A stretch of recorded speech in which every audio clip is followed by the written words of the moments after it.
નમસ્કાર મિત્રો, વાપી રિપબ્લિક ન્યૂઝમાં આપનું સ્વાગત છે।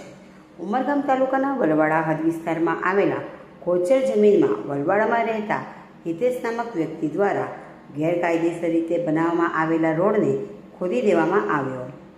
વલસાડ જિલ્લા કલેક્ટરશ્રીના આદેશ મુજબ ગોચર જમીનમાં ગેરકાયદેસર બનાવવામાં આવેલા રોડનું આજ રોજ તારીખ 12 ઓગસ્ટ 2025ના રોજ ડિમોલિશન હાથ ધરાયું હતું। સરપંચ, તલાટી, મંત્રીશ્રી તેમજ ગ્રામજનોની ઉપસ્થિતિમાં ગોચરની જમીનમાં રોડનું દબાણ હટાવ્યું।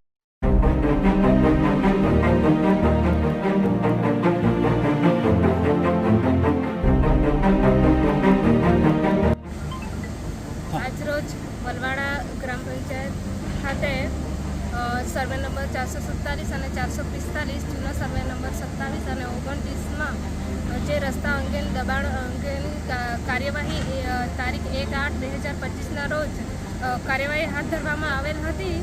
જે મહેરબાન તાલુકા વિકાસ અધિકારીના સૂચના મુજબ પત્ર મુજબ 10 દિવસ માટે કાર્યવાહી સ્થગિત કરવામાં આવેલ હતી। જે આજરોજ ની કાર્યવાહી ગ્રામ પંચાયત દ્વારા હાથ ધરવામાં આવેલ છે। સરપંચ જયેશભાઈ, આ સરકારી ગૌચર જમીન સર્વે નંબર જૂનો 27 ને 29 વાળી જમીન છે। એમાં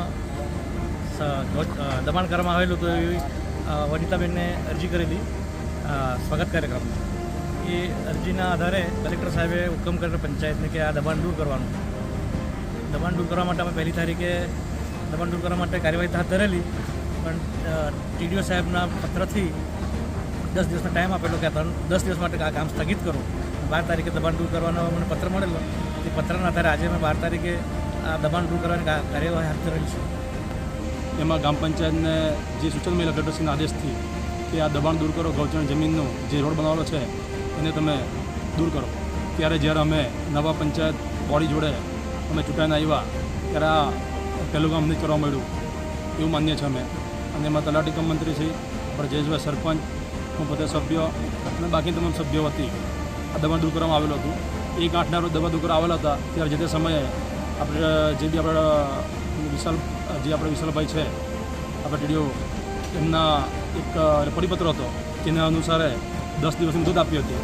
10 દિવસ આજે પૂરો થઈ છે ત્યારે 12 તારીખના રોજ આજે પાછું તમને જોવા મળી રહ્યું છે એ રીતે અહીં એક્સ્ટ્રા મશીન જીસીબી મશીન લગાવીને આ રોડનું દબાણ દૂર કરવામાં આવી રહ્યું છે।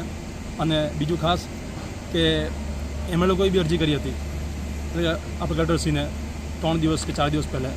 એમાં બી મારું કહેવાનું એટલું જ છે એમને બી આપના માધ્યમથી કે અમે લોકો બી એમાં તમારા જોડે જ છે। એવું નથી કહેતા કે આ દબાણ આપણે કંઈ એટલે પર્સનલી કે કોઈ ભાઈ રાજકીય પ્રશ્ન કોઈ એટલે કરતા છે। જે છે એ છે એટલે બધા માટે જ છે, એ પછી આપણે પોતે કેમ નહીં હોય, રાઈટ।